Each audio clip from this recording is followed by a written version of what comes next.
तो जो last section है सरफेस टेंशन का वो है कैपिलरी राइज, है ना। तो कैपिलरी राइज में दो तरीके से हमें इसे समझना है। पहला है इसमें प्रेशर मेथड।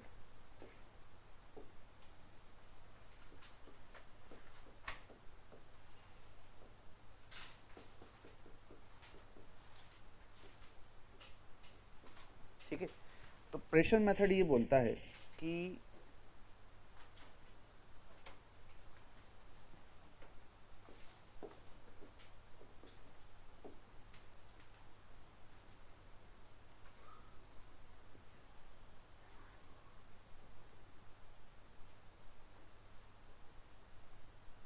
जैसे ही हम इसमें कैपिलरी डिप करेंगे एक मिनिस्कस बनेगा, मिनिस्कस बनेगा तो एक प्रेशर डिफरेंस आएगा। ठीक है, तो ये तो अपन मान ही लेते हैं कि चलो ये ऊपर चढ़ रहा है ना। एंड लेट मी एक्सप्लेन कि क्यों चढ़ रहा है। तो चढ़ा इसलिए कि यहाँ प्रेशर कितना है P0। तो जैसी कैपिलरी बनेगी एक कॉन्केव सरफेस बनेगी, तो pressure on the concave side is higher, मतलब यहाँ पे प्रेशर कितना है P0 माइनस 2T/R। यहाँ पर प्रेशर इतना है। ठीक है, और h इसकी क्या है, हाइट, जितना राइज हुआ। तो इस पॉइंट पर प्रेशर कितना है, तो भाई इस पॉइंट पर प्रेशर है P0 minus 2T/R plus ρgh, इतना प्रेशर है। ठीक है, अब इक्विलिब्रियम कब आएगा, जब यहाँ और यहाँ प्रेशर सेम हो जाए, सेम लेवल पे प्रेशर सेम होना चाहिए। तो ये प्रेशर किसके बराबर हो जाए, P0। तो प्रेशर मेथड ये बोलती है कि जो ρgh है वो होना चाहिए इक्वल टू 2T/R, कि यहाँ पे एक कॉन्केव सरफेस बनी, उसके कारण एक प्रेशर डिफरेंस क्रिएट हुआ, उस प्रेशर डिफरेंस के कारण ये ऊपर चढ़ा, ताकि वो जो डिफरेंस क्रिएट हुआ वो ρgh से बैलेंस हो जाए।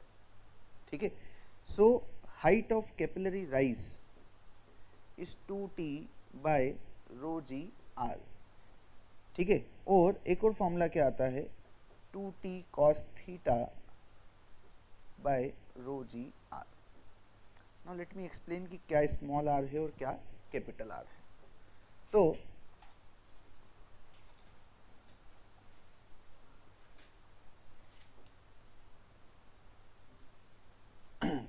ये जो कैपिलरी हमने बनाई है ना, इसका थोड़ा सा अपन ने बड़ा वर्जन लिया। ये यहाँ पे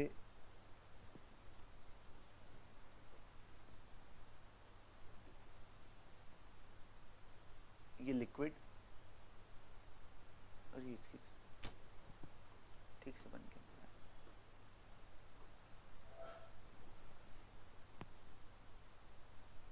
ओके। तो यहाँ पर क्या हुआ, यहाँ पे कुछ एंगल ऑफ कांटेक्ट होगा, वो एंगल ऑफ कांटेक्ट होगा ये θc। ठीक है, this is the angle of contact. और ये जो कर्वेचर बना ये किसी स्फीयर का पार्ट है, ये जिस स्फीयर का पार्ट है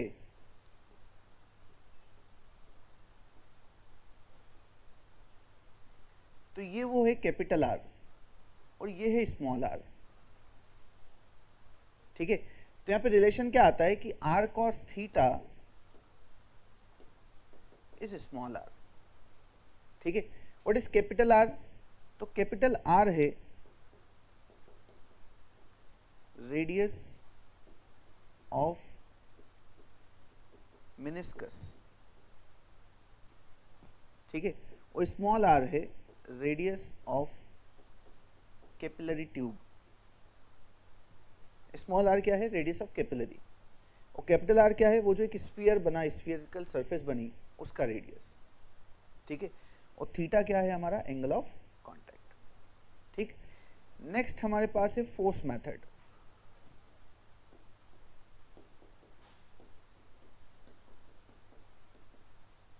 तो कई बार चीजों को फोर्स मेथड से एनालाइज करना भी इजी होता है।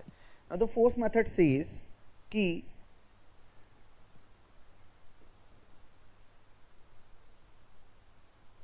ये कैपिलरी, यहाँ पे हुआ राइज। ठीक है, और जो सरफेस टेंशन का फोर्स है वो लग रहा है इधर थीटा थीटा टी टी, ठीक है, एंड इधर लिक्विड है, राइट। तो फोर्स मेथड ये बोलता है कि इतना कैपिलरी राइज हुआ, so the force of surface tension T cos theta into 2 pi r is equals to weight of the liquid column। कि जो सरफेस टेंशन का फोर्स है इसको ऊपर ले जाने लगा कैपिलरी में, कब तक ले जाएगा, जब तक वो mg के बराबर नहीं हो जाता।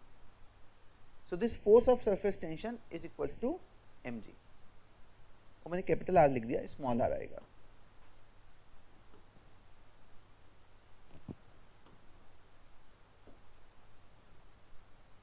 सो T cos theta into 2 pi r is mg, और mg को हम लिखेंगे rho into pi R square H.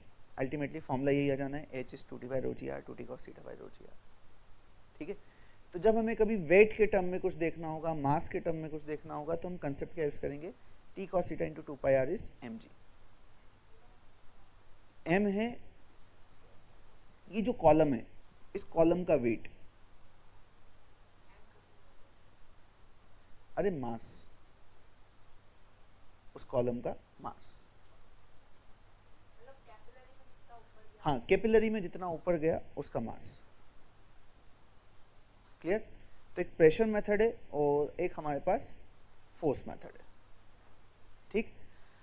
अब इसमें अलग अलग केसेस है ना। मेन फॉर्मूला ये h is 2t by rho ji R, और स्पेशली ये वाला formula 2t cos theta by rho ji R, है ना। जैसे मरकरी है, मरकरी के लिए थीटा कितना था 140 डिग्री, तो cos 140 क्या होता है, नेगेटिव। नेगेटिव का मतलब क्या है कि यहाँ पे कैपिलरी में डिप होगा, फॉल होगा, h नेगेटिव आ रहा है मतलब वो राइज करने की बजाय फॉल होगा, ठीक है। ऑलराइट, अब अलग अलग केसेस हैं, जैसे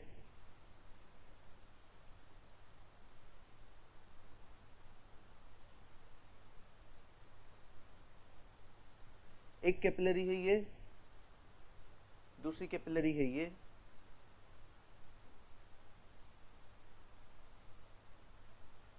तो पहली चीज तो ये कि इनमें जो राइज होता है उसका h वैल्यू सेम होती है, क्योंकि जो प्रेशर डिफरेंस है वो हाइट के कारण क्रिएट होता है। तो ये कितना है h, और लेट से ये एंगल कितना है थीटा, और जिस लेंथ पे ये राइज हुआ है डेट इज l, तो h is l cos theta. Ultimately हम क्या देखेंगे, लेवल, किस लेवल तक वो आया है। तो हाइट जो है वो सेम होगी, वर्टिकल हाइट सेम होगी, चाहे आपने कैपिलरी को क्या कर दिया हो, टिल्ट कर दिया हो। आगे ये बात समझ में। देन दूसरा लॉ ये बोलता है कि अगर हमने एक पतली कैपिलरी ली और एक मोटी कैपिलरी ली तो क्या होगा,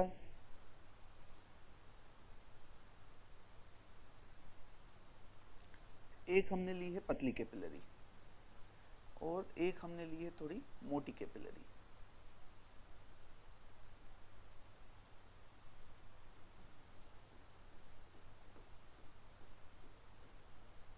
ठीक है।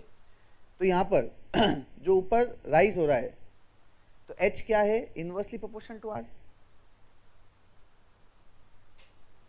h का फॉर्मूला क्या है, इनवर्सली प्रोपोर्शनल टू r। आप रेडियस कम करोगे हाइट बढ़ जाएगी। हम ये बोल सकते हैं h into R is constant. दोनों कैपिलरी के लिए surface tension same, surface tension किस पे डिपेंड करता है, लिक्विड पे, टेम्परेचर पे, theta same, rho same, G same, है ना। तो हमारे पास हम क्या बोल देंगे यहाँ पर, H1R1 is equals to H2R2, H1R1 equal to H2R2। तो इसमें रेडियस कम है तो इसमें हाइट ज़्यादा होगी, और इसमें रेडियस ज़्यादा है तो इसमें हाइट कम होगी। क्या ये बात समझ में आई, ठीक है। फिर आता है ट्यूब ऑफ इनसफिशिएंट लेंथ।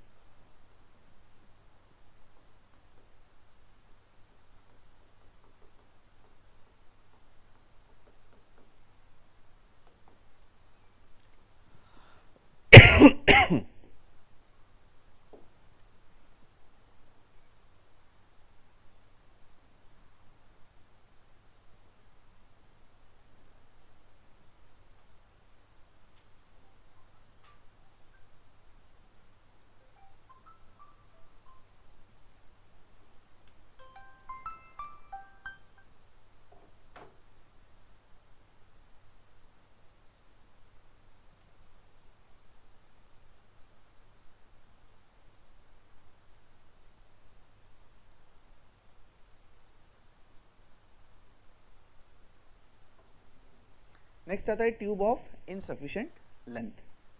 तो ट्यूब ऑफ इनसफिशिएंट लेंथ में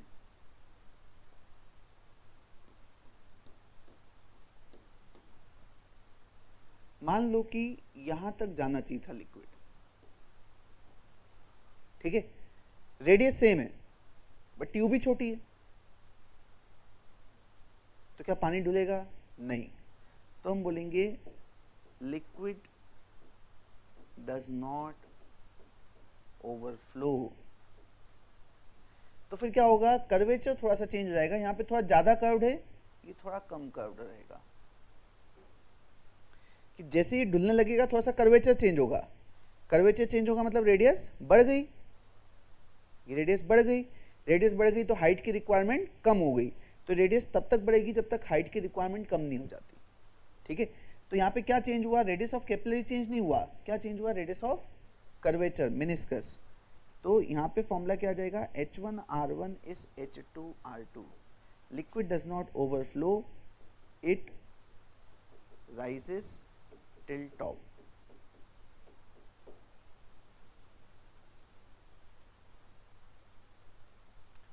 जो रेडियस ऑफ कर्वेचर है वो चेंज हो जाएगा। क्लियर है ये? This is for tube of insufficient length. Then हम आ गए कहां पर? सैटेलाइट में, कि we are in a satellite, या क्या है? State of free fall.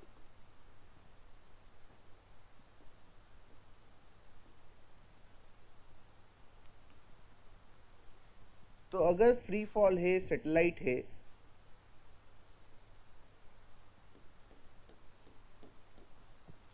तो इसमें क्या होता है? तो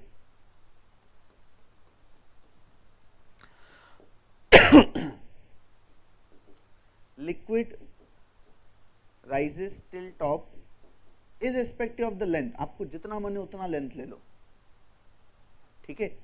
liquid rises till top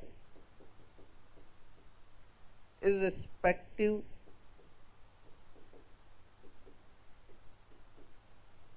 the length of capillary, irrespective the length of capillary,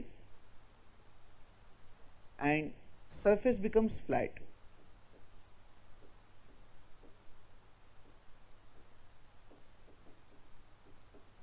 actually होता क्या है? फ्री फॉल में प्रेशर डिफरेंस नहीं क्रिएट होता है ना। जैसे हम एपरेंट वेट लेते हैं तो फ्री फॉल मतलब नीचे एक्सेलरेशन है जी, फ्री फॉल का मतलब क्या होता है? नीचे एक्सेलरेशन है जी। सैटेलाइट मतलब क्या होता है? एक्सेलरेशन है जी, ठीक है। तो फ्री फॉल मतलब एक्सेलरेशन कितना है? जी। अब क्योंकि एक्सेलरेशन जी है तो जैसे हम एपरेंट वेट लेते हैं कि m इंटू जी माइनस है, तो एपरेंट वेट जीरो हो जाता है सैटेलाइट में। ऐसे यहाँ पे प्रेशर डिफरेंस क्या हो जाता है? जीरो। तो हर पॉइंट पे प्रेशर सेम होता है, pressure is same at all points in the liquid. हर जगह प्रेशर क्या हो जाता है? सेम, ठीक है।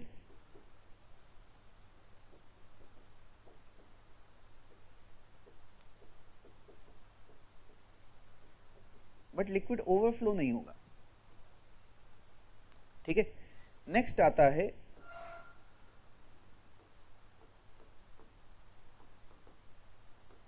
करेक्शन इन हाइट, ठीक है। कौन से केस के लिए? For water glass.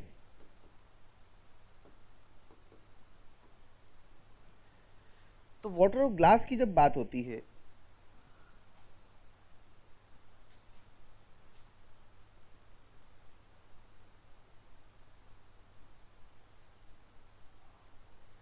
तो जो एक्चुअल हाइट है वो हो जाती है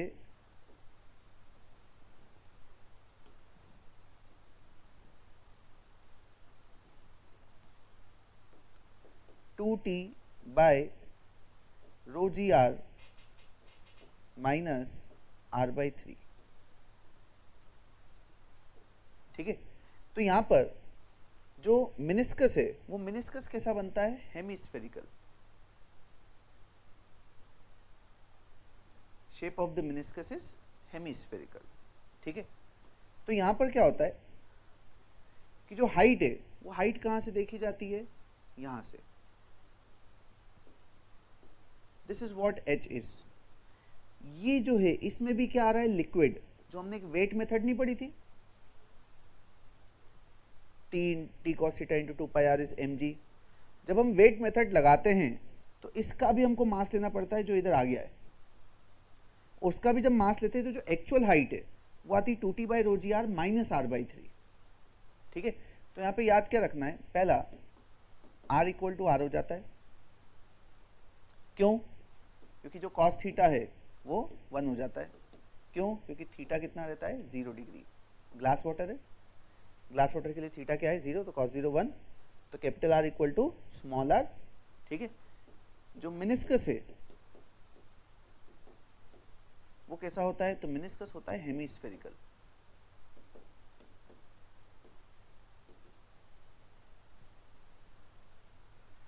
जो मिनिस्कस है वो कैसा होता है, हेमीस्फेरिकल। क्लियर।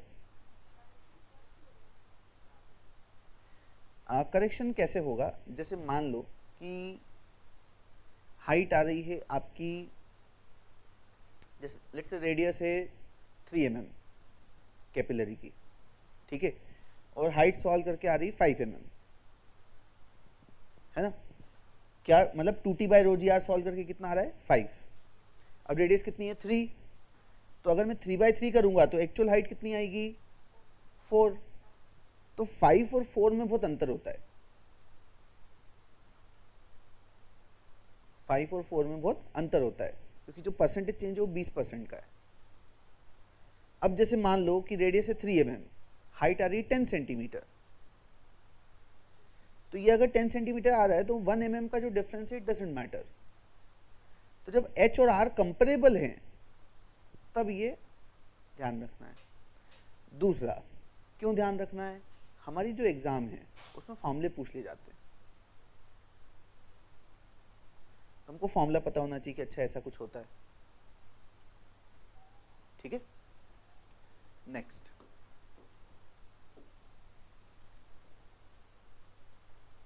हमारे पास है एक यू शेप्ड कैपिलरी,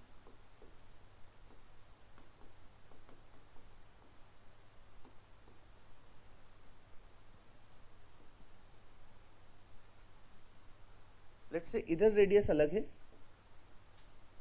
और इधर रेडियस अलग है, दिख रही रेडियस अलग अलग है ना, तो यहां थोड़ा कर्वेचर अलग होगा, यहां कर्वेचर थोड़ा अलग होगा,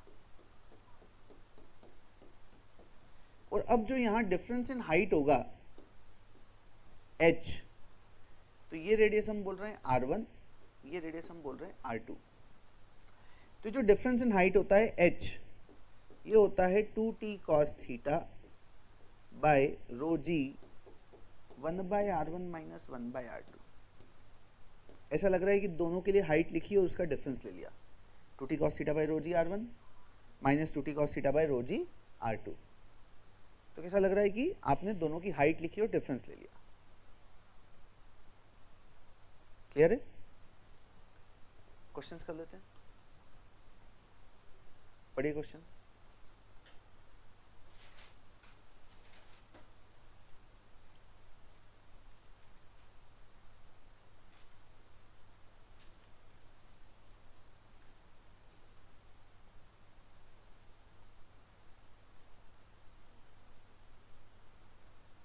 वर्टिकल हाइट सेम होगी, तो L cos theta equal to H, क्या था कंसेप्ट,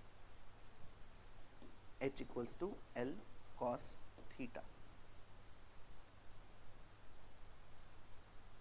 तो H कितना है 2, L cos 60 कितना होता है हाफ, तो L की वैल्यू कितनी आ रही है 4 सेंटीमीटर। क्लियर है,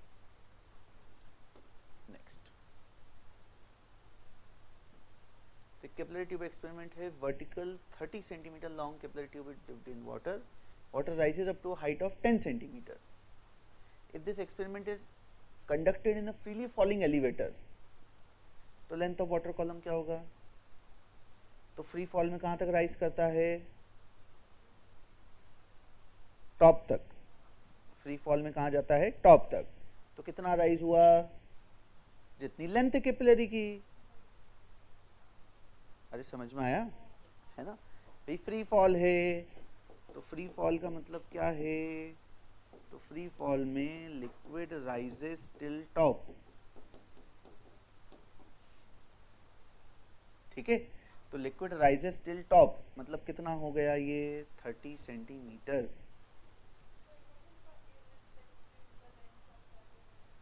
मतलब हमें ये नहीं सोचना है कि कैपिलरी कहाँ तक राइज होना चाहिए था, जैसे होना कहाँ तक चाहिए था 10 तक, उन्हें 30 दिया 30 तक, 50 दे देते तो आंसर 50 हो जाता।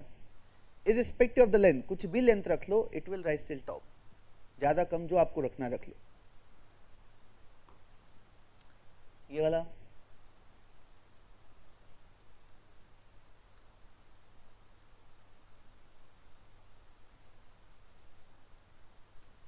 अब यहाँ पे जैसे उन्होंने एंगल ऑफ कांटेक्ट की बात नहीं की है, वाटर ग्लास भी नहीं दिया हुआ है, तो क्या करेंगे cos थीटा को 1 मान लेंगे, क्योंकि अदरवाइज सॉल्व कर पाएंगे क्या, नहीं। तो फॉर्मूला क्या है हमारे पास, force method t cos theta into 2πr is weight mg, ठीक है। और cos थीटा को हम क्या एज्यूम कर लेंगे 1,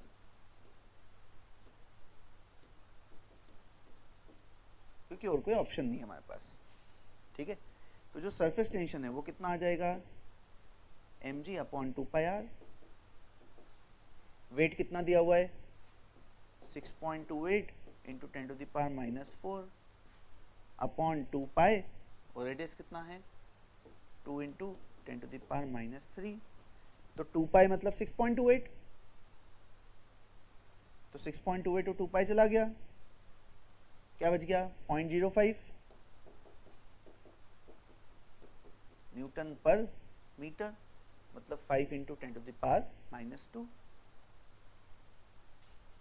आए समझ में, बताइए।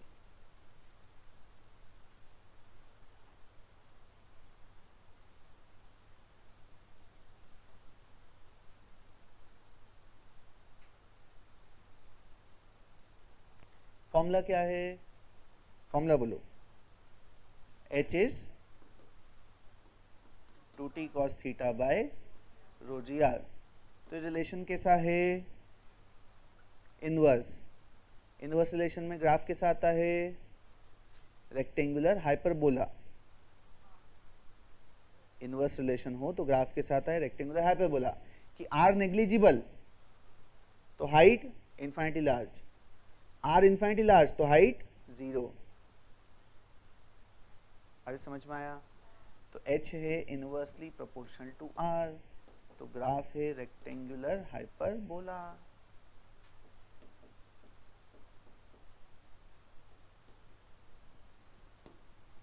क्लियर है क्या,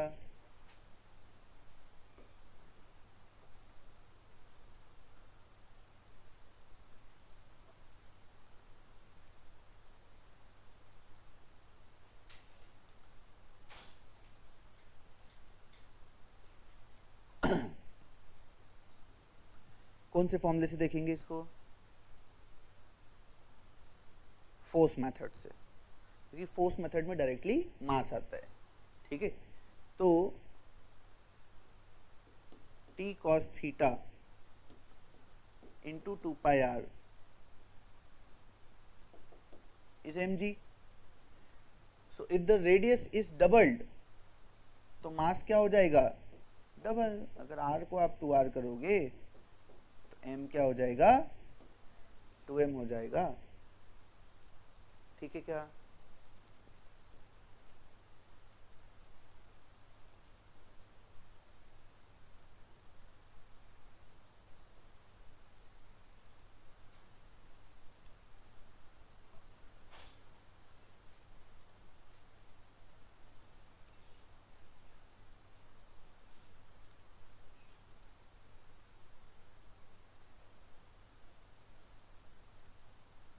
क्या है इसमें फॉर्मूला,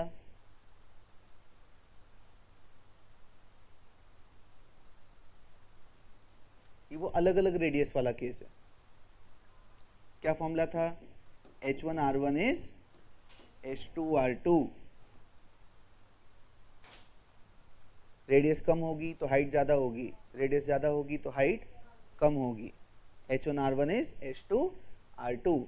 ठीक है, तो water rises up to height of 4 centimetre, तो इधर 4 है और रेडियस R है। फिर हाफ द डायमीटर, मतलब रेडियस कितना कर दिया, हाफ। तो जो नई हाइट है वो निकालना है, कितनी आ रही नई हाइट, 8 सेंटीमीटर। आई क्या बात समझ में? चलो, तो यहां पर ये तो आ गया हाइट वाला काम, है ना, हाइट का रेशो आ गया पहली चीज।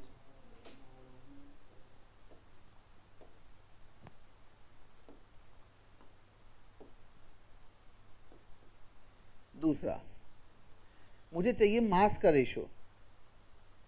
तो मास के रेशो के लिए हम क्या बोलेंगे कि भाई T cos theta into 2πr is mg। तो मास के लिए क्या आ जाएगा, m1/m2 इज r1/r2। अलग अलग रेडियस में कितना मास राइज होगा। तीसरा आता है पोटेंशियल एनर्जी। अब पोटेंशियल एनर्जी क्या होती है, mgh। पोटेंशियल एनर्जी क्या हो जाती है, mgh। तो मुझे चाहिए पोटेंशियल एनर्जी का रेशो, P लिख देता हूं U की बजाय।